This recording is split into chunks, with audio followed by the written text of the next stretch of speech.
Universalist Fellowship. We are currently led, which means we're all in this together. And we are, even with the minister, all in this together. We share the ministry in this congregation. So, first of all, remember there is an important congregational meeting following the service, and there will be some snacks out in the foyer while we get rearranged a little bit. But please stick around. And those of you on Zoom, go grab a cup of coffee and all that and come back to your screen. So, this morning, we're delighted to have with us Pastor April Sosa from the United Methodist Church of the Joyful Healer in McKinleyville. This is the second of our what we call deep dive services, in which we ask religious leaders in our community to share with us their passion, their involvement, how their faith works for them in the world. And we ask people who are deeply involved and deeply knowledgeable. And that's why we call it Deep Dive. So welcome, April. Delighted to have you here. And you may or may not know that April happens to be Annette's daughter-in-law.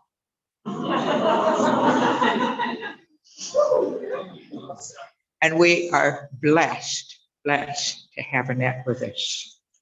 And while I'm doing the blessings of everyone, we are so blessed to have a wonderful board working very hard for us. We have a lot of people giving wonderful input, and we have had a fantastic staff that have been holding us together through thick and thin. And I want to say yes to all of you.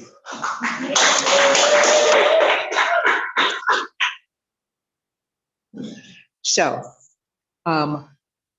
today, I want us to really remember, I want you to look out the windows here at this land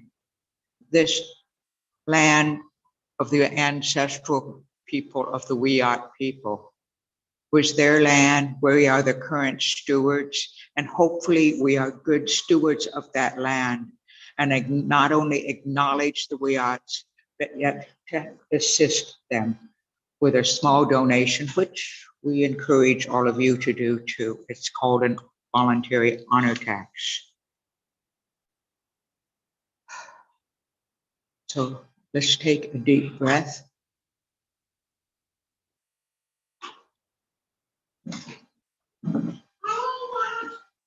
And the little one speaks.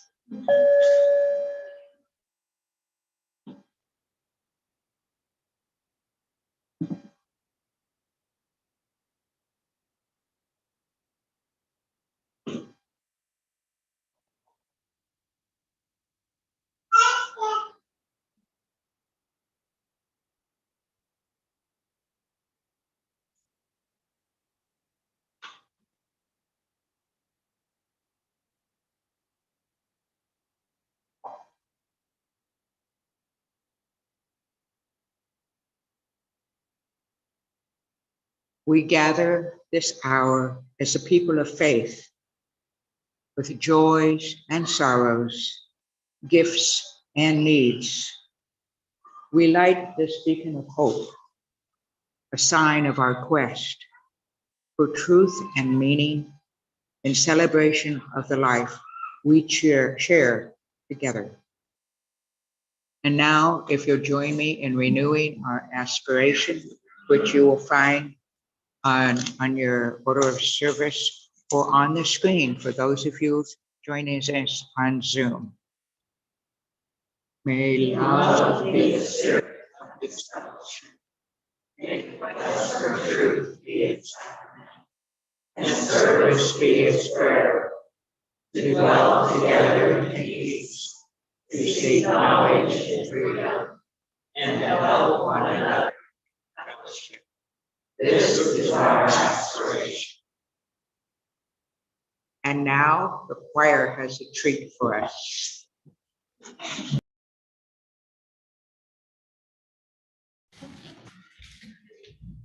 We feel it's safer to set up in the back, so we apologize. We'd like either to listen, or if you feel comfortable turning around, that's great too. Sorry, my back hurts too, all of us.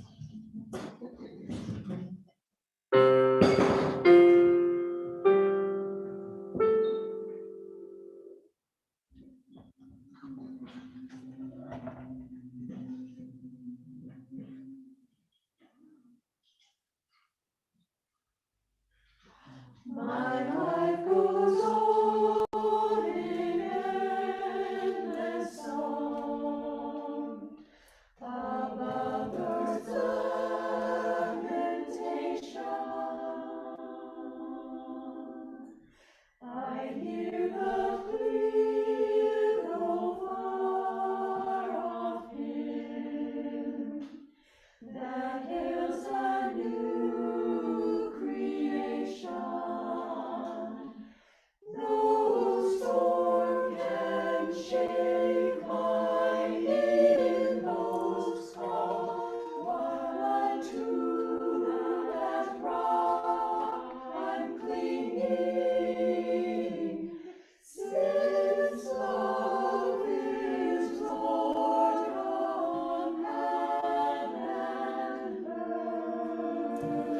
How can I keep from singing? Through all the tumult and the strife, I hear the music ringing. It sounds an echo in my soul. How can I keep from singing?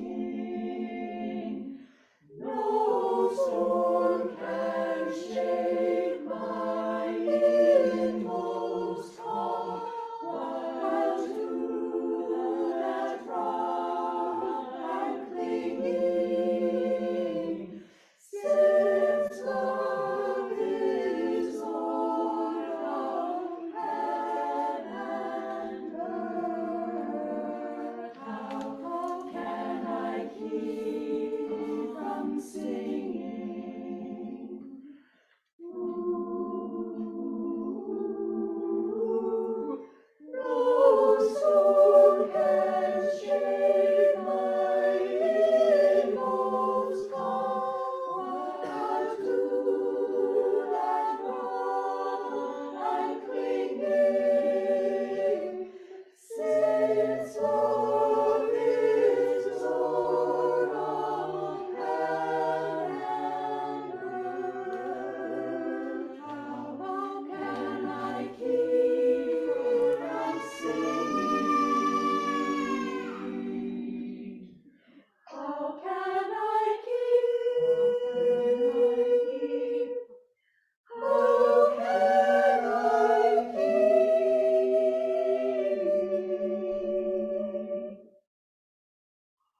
from singing? From singing.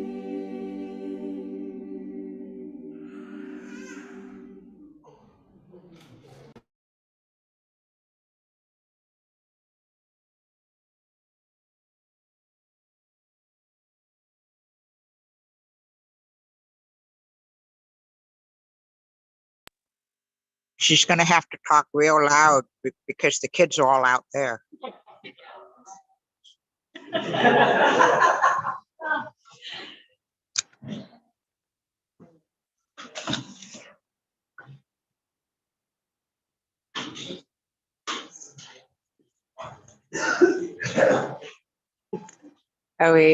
Did it? Can you all hear me? Okay. Good morning. You may have noticed, yeah, we are blessed with many, many children today, and they just happen to be blessing us with their presence outside. So we made the choice. The book I chose today for our Story for All Ages is Love. So as I just thought about what is it that we do as a beloved community, there's all these different ways that we find to uplift and express that love, be that embodiment of love to one another. And I think that's what April is going to be sharing a bit about. So we are loving the children today by letting them play in this moment, and we will share that with them in our RE class after this. But for now, I invite you to settle into that story time receptive space in your own being and hear a little bit about the different ways that love can be embodied. This is by Matt de la Pena and Lauren Long.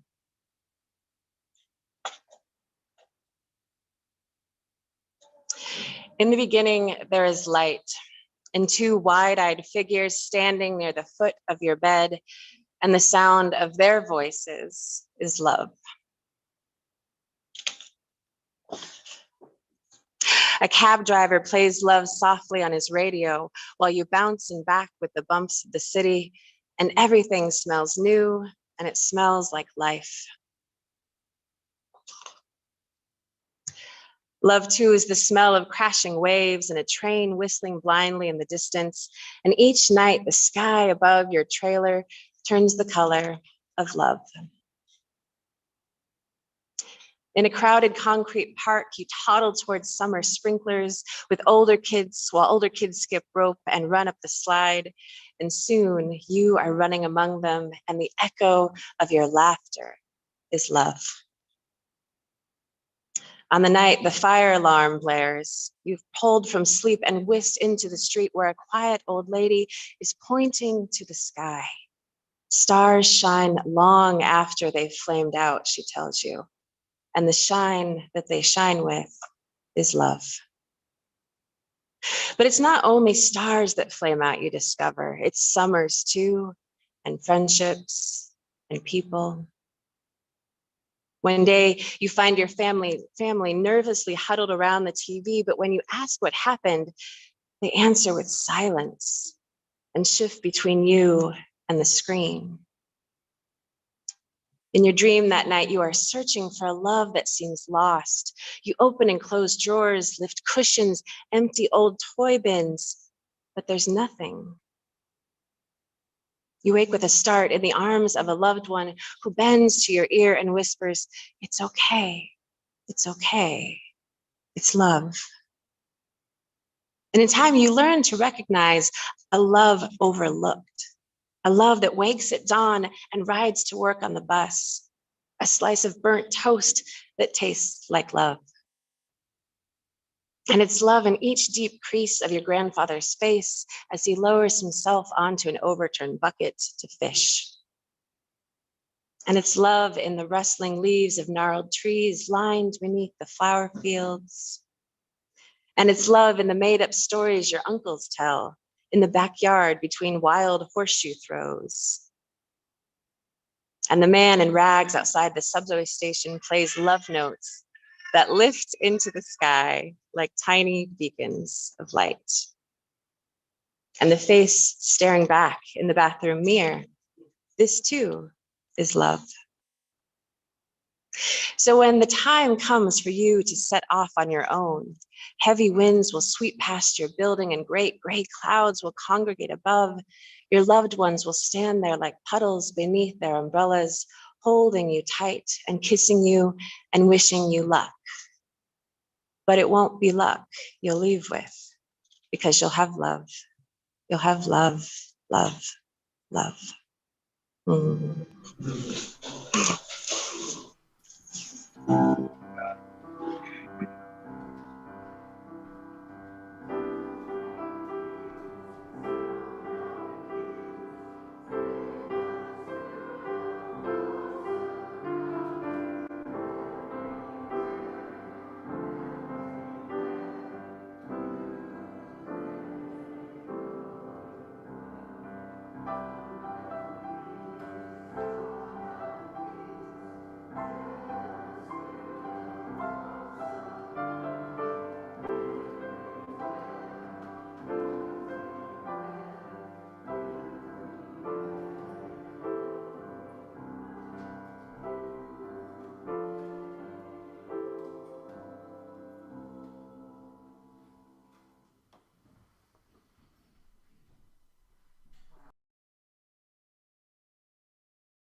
of love.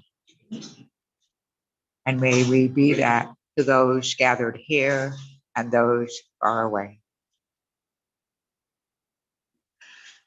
Each of us comes with all sorts of things on our hearts and minds. And this is the time in our service when we have a chance to very, very briefly share what is on our hearts. This is not a time for announcements. It's a time to share your joys, your sorrows, so that the ripples of your life go out to everyone gathered here and on Zoom. For those people in the room, if you're lined up over here, take a stone from the pebble, come up here, drop your stone, and speak into the mic. And this mic here is not the one I'm wearing. It's the one you need to get up here to. Okay? So, and those people on Zoom, please go ahead and type them in the chat and Anna will read them.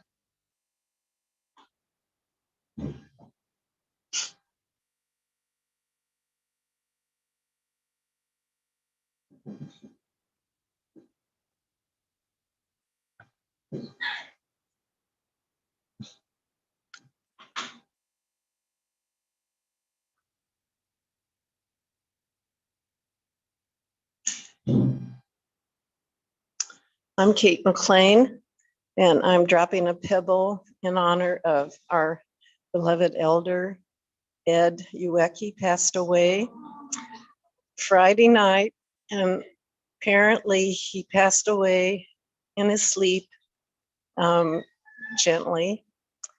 And so our hearts and thoughts go out to Aiko, Terry, Amy, and Bill. And I'm sure we'll have a chance to touch base with them at some point.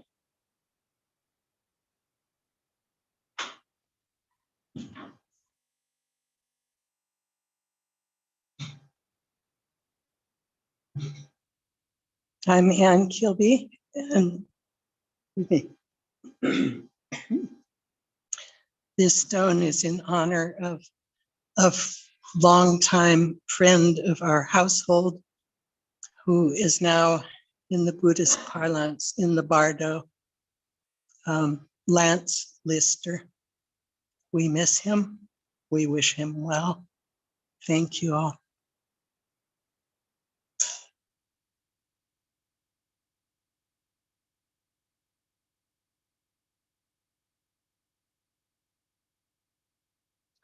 I have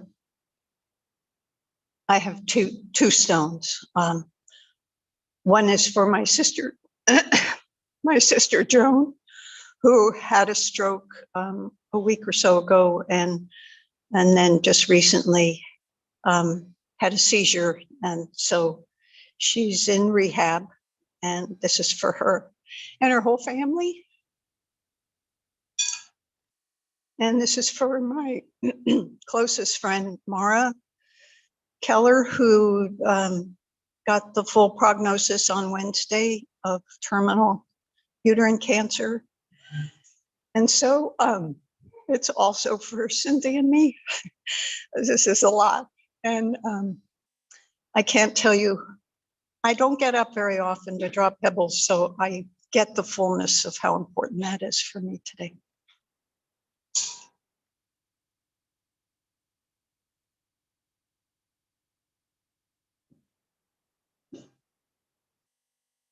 I'm Marlisa Tollner, and I have a pebble of joy. I am really excited to be participating for the first time this year in our Halloween festival. I've heard about it for so many years, and I finally have the opportunity to help prepare and participate, and that really has brought a lot of joy to my life. And I have one of the things I have prepared, and I know this isn't really supposed to be announcement time, but I have prepared some little bags out in the foyer for anyone who would like to also participate in this joy and help with making cupcakes. So please sign up if you can, and if that is something that you would like to do. I know it has brought me a lot of joy.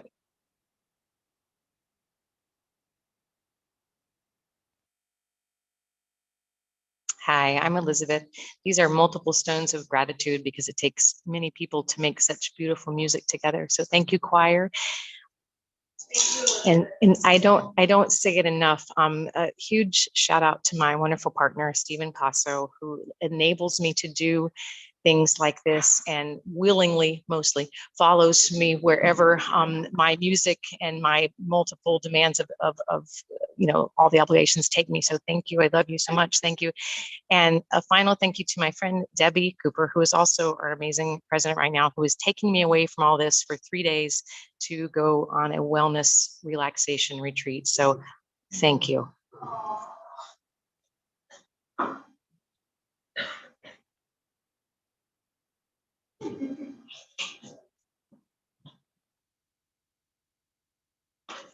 Well, I've never come up here before, but today's my 1-year-old twins' birthdays. And so I wanted to put a stone in because it's just been such a blessing filled year. And yeah, so this is for them. And what's the second? Oh, and I kind of like wanted to come up.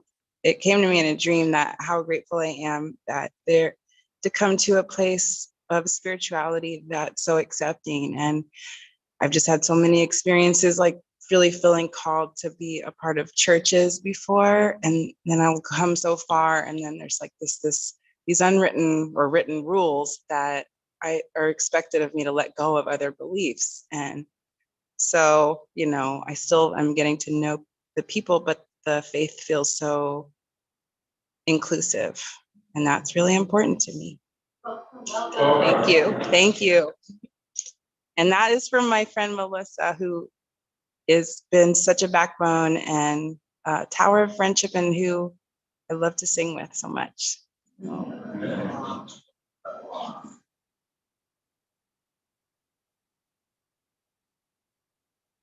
Hi, my name is Kat. I haven't been here for a couple years. Oh, talk like that. Anyway, I have a stone of gratitude.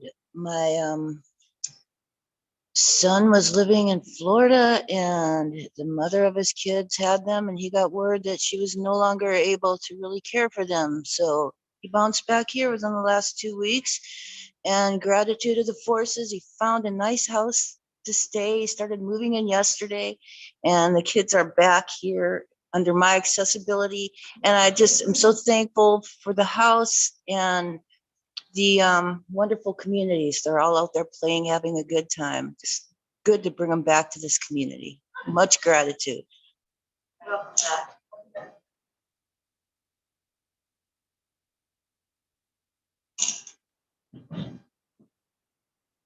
I'm Steve Davis, the son of Ralph and Joanne Davis and the brother of Ruth Davis. And I have with me this beautiful card from Annette Makino and her wonderful haiku, "May peace in our hearts spread peace in the world." So I wrote a part to give to my sister to write a note to you folks so you could write notes back to my sister. She's doing great, the best recovery in our recent history of family. So thank you for your showers of love, your prayers, and your support, and your consideration of a traveling card as beautiful as this, what have you. Thank you.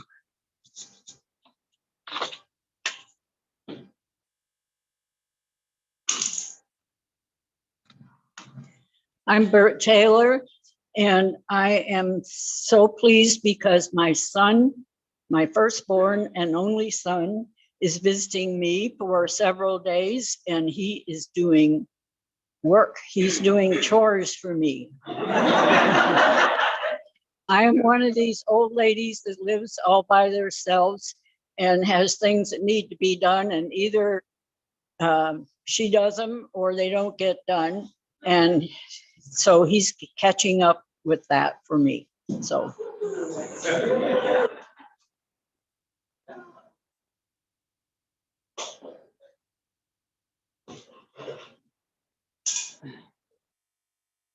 my name is Linda. This week was really, it was deep. I lost my cat after,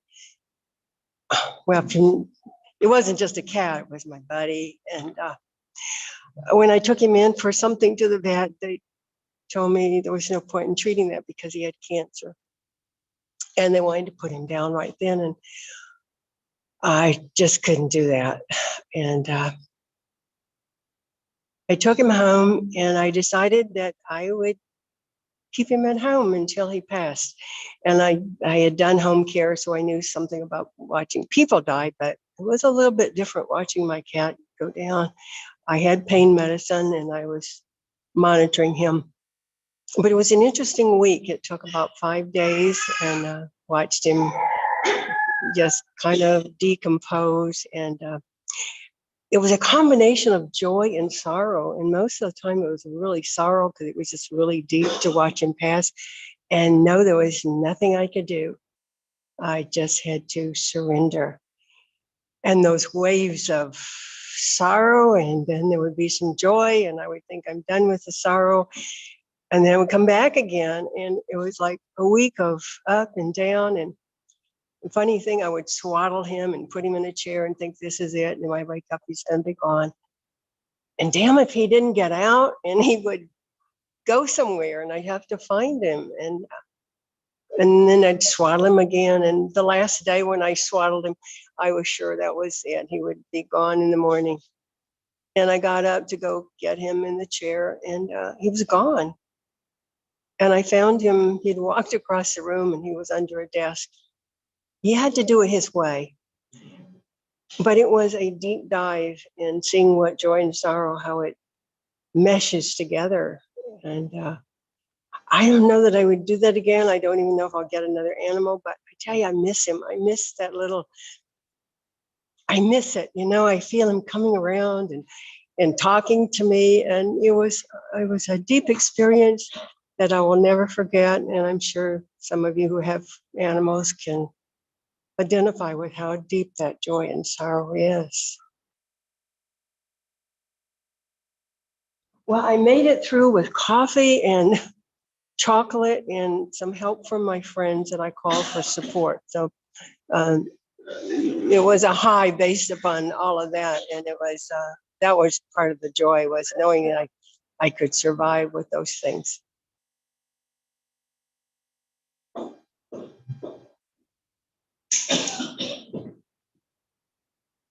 I'm Pat McCutcheon, and this is a stone of joy. It's for my wife's artwork. She's the aesthetics committee chair. And yesterday she realized we're having this congregational meeting and all these people are going to be here and the walls were naked. So she came and put up a show of plein air, and she'll be here for the congregational meeting, but right now she's doing plein air in the botanical garden.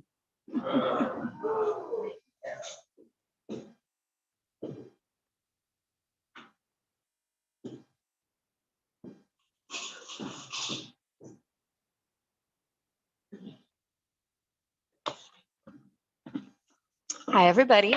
I'm Anna Bressers, technical coordinator, and I just have 3 Zoom shares from the people virtually.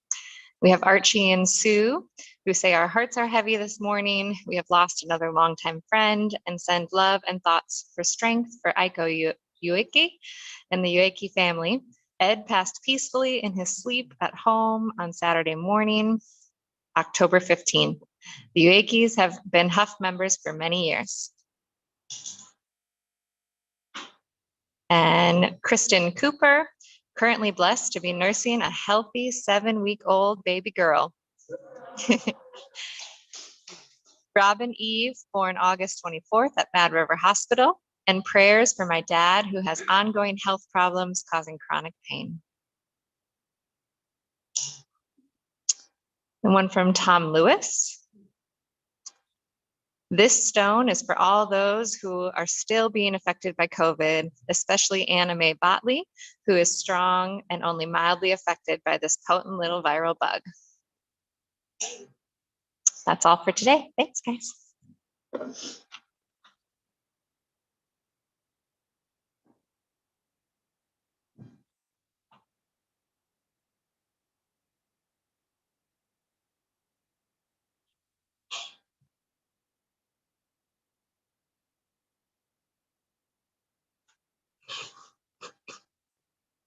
I drop this final pebble for those joys and sorrows kept in the room and in the hearts of those on Zoom. Oh, did you turn off this mic? No, you didn't. Oh, I guess I have to get closer. Anyway, please join me in a minute or two of silence and let us contemplate that which has been shared.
In our aspiration, we talk of service via prayer.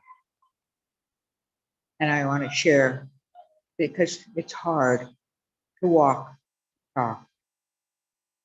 And this reading from Clinton Lee Scott speaks to that, called Prophets.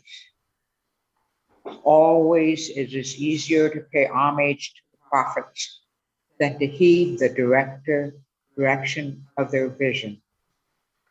It is easier to blindly to venerate the saints than to learn the human quality of their sainthood. It is easier to glorify the heroes of the race than to give weight to their examples. To worship the wise is much easier than to profit from their wisdom. Great leaders are honored not by adulation, but by sharing their insights and values.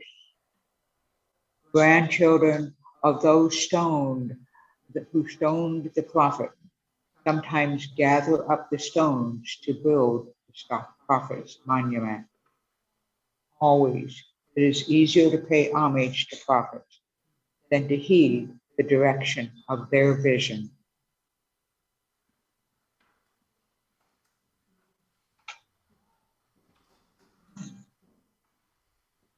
And now, let there be an offering to sustain and strengthen this place, which is sacred to so many of us, a community of memory and of hope, for we are now the keepers of the dream.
Is this on? Can you hear me okay?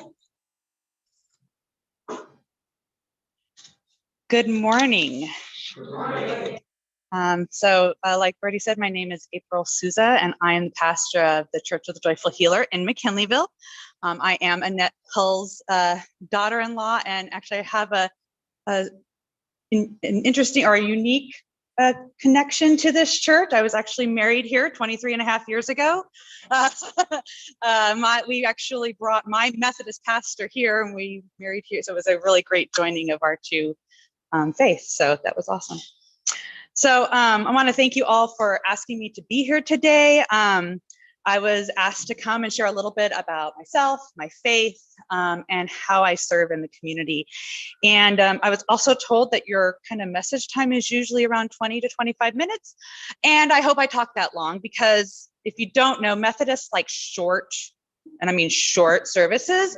So my sermons are typically 10 to 12 minutes long. And when I go any like closer to 15 minutes, they're like, you really talked a long time, didn't you? So I will, but I will have time for questions at the end. So let me start by telling you a little bit about myself. So first of all, I never thought that one day I would be a pastor. I am a lifelong Methodist, but I also never thought that I would continue on with this denomination that I attended to when I was a child. I came to Humboldt in 1997 to go to school at HSU. And it was at that time that I went through this time of questioning.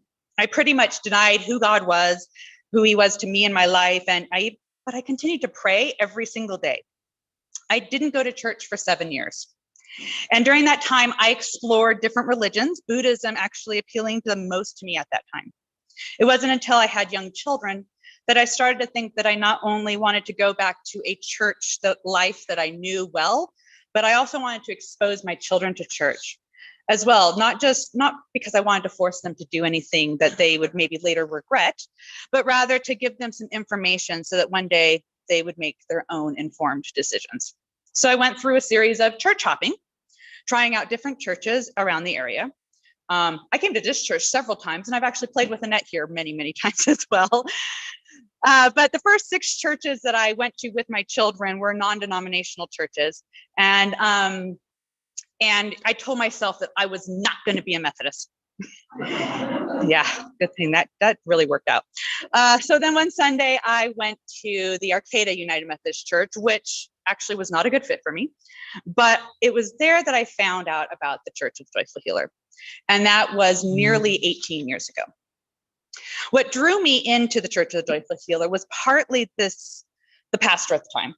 He was quite enthusiastic and entertaining, but it was also the children's program. And it was also this sense of everyone belonged, kind of what I get a sense of here too, by the way, just so you know. It wasn't until I got deeper into my Methodist roots that I realized the idea of all belonging and beloved by our Creator is at the center, at the heart of what Methodism is, even though current news might distort that fact. Our mission at the Church of the Joyful Healer is to encourage each other on a spiritual journey, to know God better, to live kindly and healthily, and to do something beautiful for God in our lives, our community, and our world. And about 6 years ago, we also became a reconciling church, which means that we affirm all people, regardless of age, race, gender identity, sexual orientations, political affiliations, religious interpretations or beliefs, abilities, culture, family status, economic status, you name it. All are worthy of love, and all are beautifully made in the image of God. We believe in the inherent dignity and worth of all people, and we include and celebrate all people. We live out this mission through the teachings of Jesus, a man that we believe is just one expression of God, fully human and yet fully divine. One of the most important teachings of Jesus that informs our ministries is what Jesus called the greatest of all commandments: to love the Lord your God with all your heart, with all your mind, and with all your soul, and to love your neighbor as yourself. There are many iterations in the gospel that talk about loving our neighbor. Jesus called us to feed, to clothe, and to care for those who were considered the least in society, to love our neighbor and to love our enemies. The founder of United Methodists, John Wesley, didn't intend to actually start a new denomination. He was an Anglican priest. But he said it in this way: we are called to do all the good we can by all the means we can, in all the ways we can, in all the places we can, at all the times we can, to all the people we can, for as long as ever we can. Throughout the years, the Joyful Healer has had many different ministries that have aimed to share the love of God and love of our neighbor by serving others. For many years, we traveled to Mexico to build a home or two for a family in need. We just recently haven't been doing that because of the pandemic. We traveled to the Gulf after Hurricane Katrina. We have shared in many ministry projects such as Pepper International. We have marched for women's rights. We have held prayer vigils and walks to end racial violence and prejudice. We have participated in pride activities, and we have also aimed to minister to the mental health and well-being of the residents of McKinleyville. Most recently, we have a ministry where we share food and other necessities with those who are unhoused and food insecure. So as I said earlier, I never meant to be a pastor, though I realize now in hindsight, I see that my calling came earlier in life. But my calling as a pastor is closely tied to our Saturday gathering ministry to the unhoused community of McKinleyville. This ministry started 7 years ago. 7 years ago in October, actually. I was a lay member at the time, and the pastor of the Joyful Healer, Allison Berry, and I had this idea. We realized that in the McKinleyville area, there was no place for anyone who was in need to get a hot meal, or really any meal, on a Saturday. Throughout the rest of the week, there was the Family Resource Center, where people could get something to eat. And on Sundays, most churches, we all like food, so most churches would have food after service. And while there is a Seventh-day Adventist church in McKinleyville who worships on Saturdays, they don't typically have food, sometimes coffee after their worship. Okay. So we found that there was this need. So our simple idea was this: what if we offered some hot soup and a place to be on a Saturday during the rainy months? We would call it Saturday Soup. And the first Saturday in October, we opened the church, had some basic beef stew in the crock pot. It was raining, and we had one person come and have some food. We came back for another Saturday, and we had a different one person come for some food. Now, after a couple of months, we began having 2 to 5 regulars come for soup and to play some cribbage. They were able to charge up their phones, stay dry for about 4 hours, and enjoy each other's company. We ended that first year at Easter, and during the off months, we had some concern, some of it from people within the church and some within the community over this program. We weren't a soup kitchen. We didn't have a permit. We didn't even have, and we still don't have, a full kitchen. We were having church members cook soup and bring it in a crock pot to church. We had difficulty getting volunteers for 4 hours to keep the church open. We had to take a hard look at this ministry. Now, another snag happened at the end of that fiscal year in June of 2017. We lost the ability to pay for a full-time ordained elder in the United Methodist Church. Our finances were so low that we couldn't pay anyone to be a pastor of the church, and we were on the brink of closure. So it was because of my involvement with this ministry and because of the encouragement of that pastor at the time, Pastor Allison, that I began taking courses in lay ministry, and I became a volunteer lay minister to lead the Joyful Healer. After 3 years in that role, I became a licensed local pastor, and now I'm on my path towards ordination. I am finishing up my Master of Divinity this year, and then there's another 3-year process towards ordination after that for more school. During the following years, the Saturday gathering has not only continued, but it has grown. So in its second year, we changed the name of the ministry from Saturday Soup to the Saturday Gathering to better explain the ministry, because it was more than just food. It was a gathering of people together as a community. That year, the ministry went from October through the month of May to Memorial Day, actually. We lessened the time from 4 hours to 2 hours on a Saturday, and we started providing toiletries and gathered other items that we thought that we could offer to our guests, things like rain ponchos, shoes, socks. We continue to provide soup, and we started getting other volunteers from other churches and other people within the community. One such volunteer was Ruth Mchenry from Grace Good Shepherd Church. She was 91 years old at the time and felt that the gathering gave her a purpose in her later years. From 2017 to 2021, Ruth lovingly made soup every single Saturday, a process that literally took her all week to do, from planning to cooking to bringing it to the gathering. And incidentally, Ruth has been this beloved figure for the gathering. I might cry for this, sorry. For all of our guests, even when she found that she could no longer continue making soup due to her health. We even one year we couldn't, it was her birthday, she couldn't make soup, and we all made a happy birthday video and sent it to her. It was beautiful. Ruth passed away 10 days ago. So over the past 6 years, the gathering has gone from one person on a Saturday to 25 to 30 people each Saturday. We currently offer hot food for guests to enjoy in person at the church, and a sack meal to have something for later on in the day. We have toiletries, clothes, shoes, winter weather gear, sleeping bags, coats, etc., that we offer for those who need them. 2 times a month, we invite AHA to our space. AHA, in case you don't know, stands for Affordable Homeless Housing Alternatives. And they bring their shower trailer to the space, which provides up to 20 showers each time. And it's 20 showers because that's how much waste capacity that they have.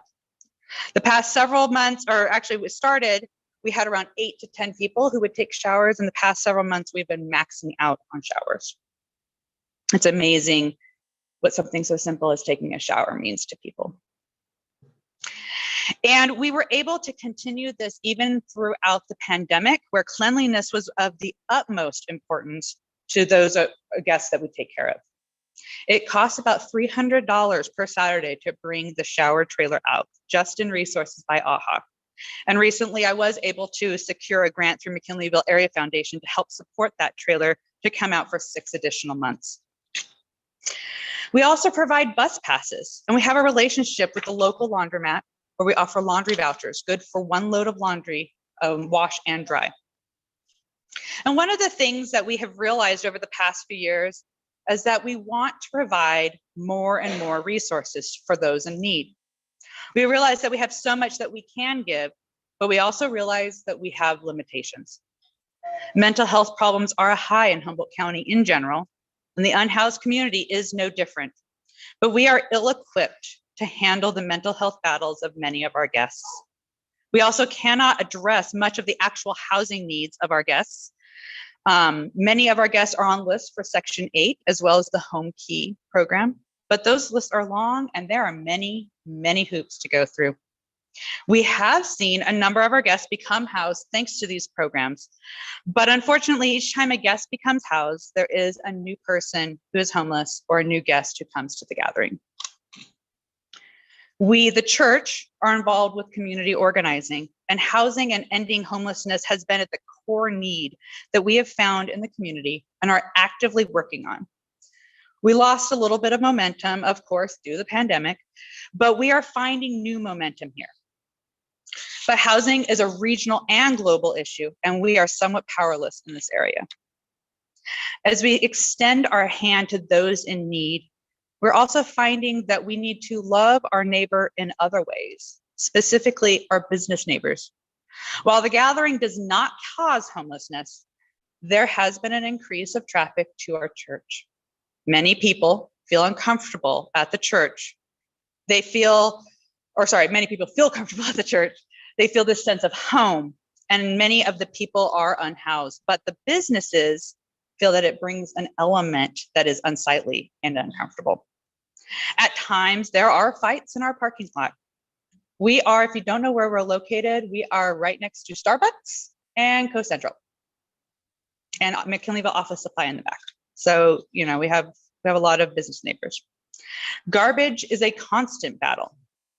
While we can't control every situation, we are trying to see the situation from their viewpoint and actively finding ways to both be compassionate to those most in need, as well as those who are in businesses near our church.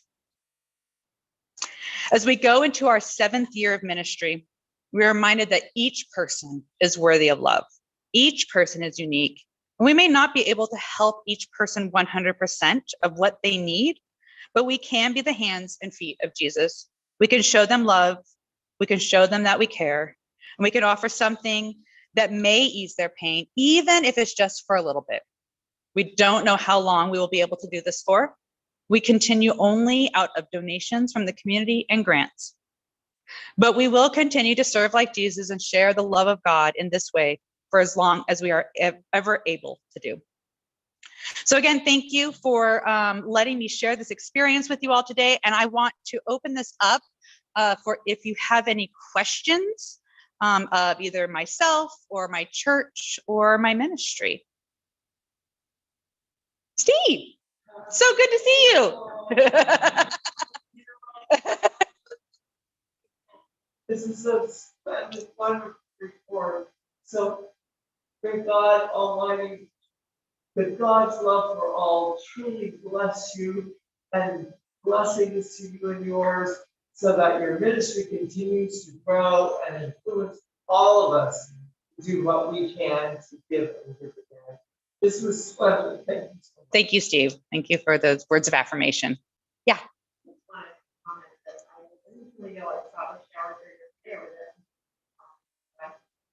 I know there was a little scuffle or something, but it doesn't bother me. So I was doing business at all of those places. Legal office supply and maybe. Isn't it wonderful? Because that was my thing. I just felt like it was great. Right here.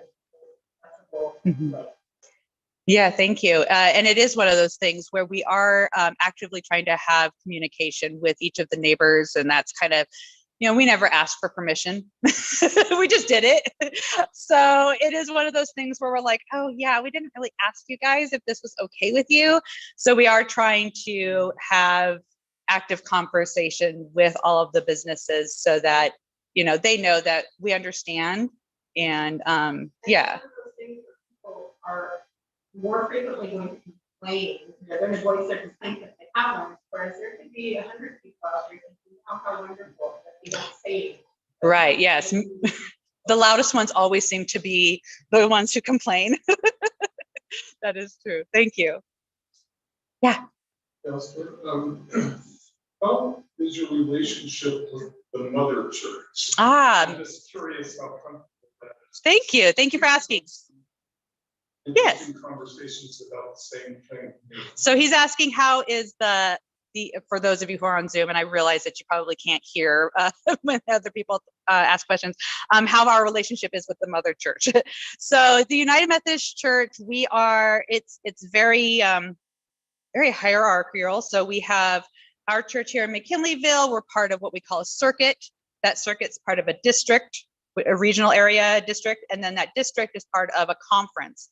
And there are probably, 40 or 50 conferences in the United Methodist Church as a whole. And if you are following any of United Methodist politics, at the moment, there is a split happening within the United Methodist Church. And it is unfortunately around one thing that the majority of us would like to change, where it says that homosexuality is not compatible with our beliefs, which I would say more than half of United Methodists believe that that is wrong, and we are trying to change that. The pandemic happened, and the vote for that particular removal in what we call our Book of Discipline did not happen. And so this fight has been continuing.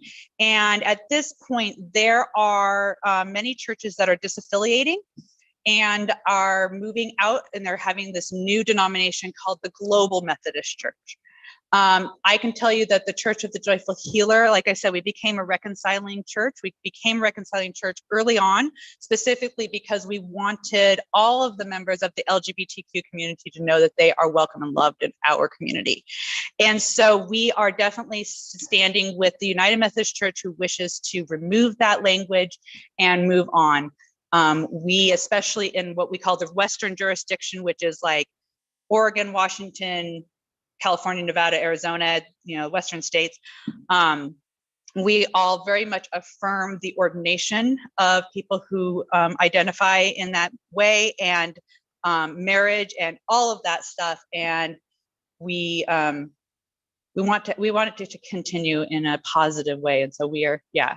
And hopefully next year the vote will happen and we'll be able to remove that language. And at the Cal Nevada conference, we conveniently forget about that language.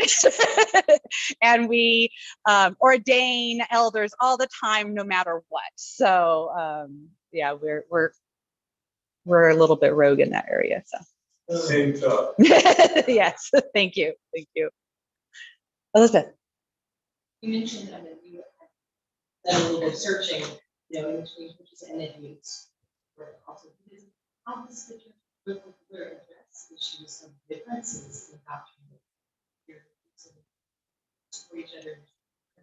What do you do with someone who's agnostic? They're atheists. Yeah, so well, one of the things is that we don't apologize for being Methodist. So we are a Christian church, but we welcome anyone who would like to worship in our space. We don't require anyone to have a certain kind of belief. We actually encourage people to share with us if they have a differing belief. We have a lot of recovering Catholics at our church on a regular basis. An example is I have an exchange student right now from Egypt. She's Muslim and she comes to my church and she loves attending the church. And one of the things is that she is sharing with us her beliefs and how they are similar and then how they are different. And then, but like our service in general is a Christian service. And so we do have, prayer and kind of, we're not as rigid as a lot of Methodist churches in our form of service type of a thing. It's very fluid. But we're at the same time, we're traditional in our non-traditionalism. So, but we do try to steer away a lot. Like a lot of times our language, we will use the creator instead of God, or we'll interchange a lot of things.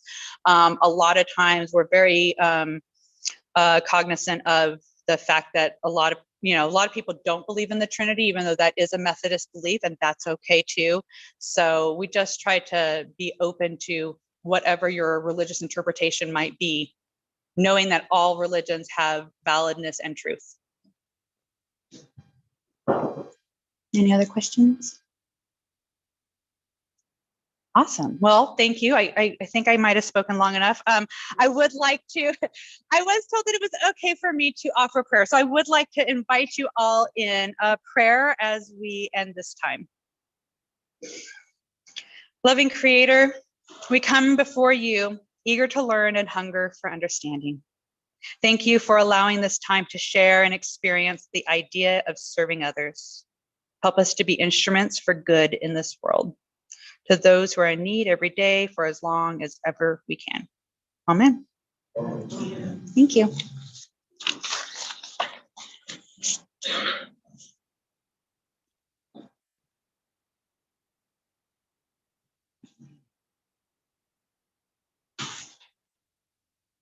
And now our beloved choir has a closing piece prior to the chalice extinguishing.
need is love, love, love. All we need is love, love, love. All we need is love, love, love. All we need is love.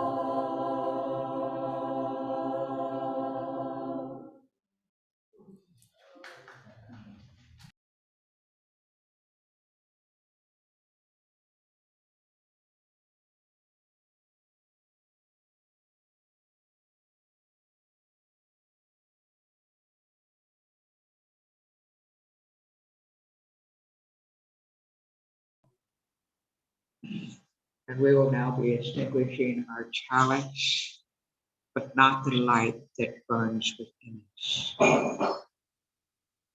Go out into the highways and byways. Give the people something of your new vision. You may possess a small light, but uncover it and let it shine. Use it in order to bring more light and understanding to the hearts and minds of men and women. Give them not hell, but hope and courage. Preach the kindness and the everlasting love of God. One of our founders, John Murray. Now, if one raise, and I won't say it's join hands, but reach out to one another as you sing.